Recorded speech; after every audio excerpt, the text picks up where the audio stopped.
Hello everyone, I'm Vidhi and today I'll be putting forth my views on the question, are we really independent? When I first heard these words, the child inside of me who has deep reverence for our forefathers, their dedication, zeal and foresightedness of wanting a slavery-free India, that child vehemently believed that we are independent. How could the blood and tears that were spilled on the battlefield of our motherland and the entire affair which resulted into the 15th of August 1947 not be considered as our independence? And then the adult me decided to ponder over this question, and to her dismay, she realized something entirely different. Let me try to explain her thoughts with the help of a short story. Suppose there is a family of 5 living in a village, a slightly modernized village with road connectivity and basic amenities, but still a quaint village. The family consists of an elderly father, mother, their son, their daughter, and their son's wife. The old father looks down on people from other castes. He does not wish to be associated with them, talks about them despairingly, and criticizes them for their birth. The old mother spews slurs towards the females of the community, talking about their clothes, their ways of life, and equating their worth to nothing but items being sold on a cart.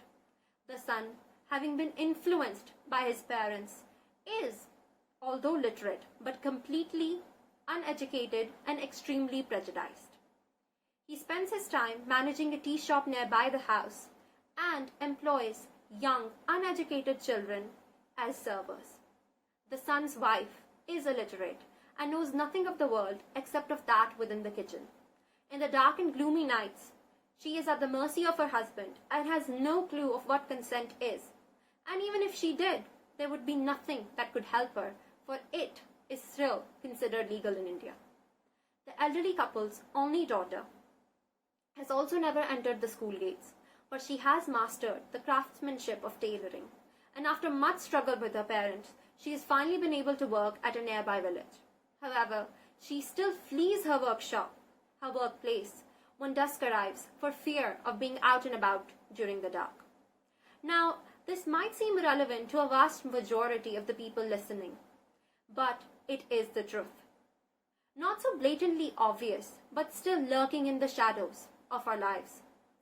The criticism over our birth, the nepotism about, the hateful and hurtful words, those kids begging on the street, the comments on one's clothes, the deplorable conditions of the females in the workplace, and the fear of the dark and so much more.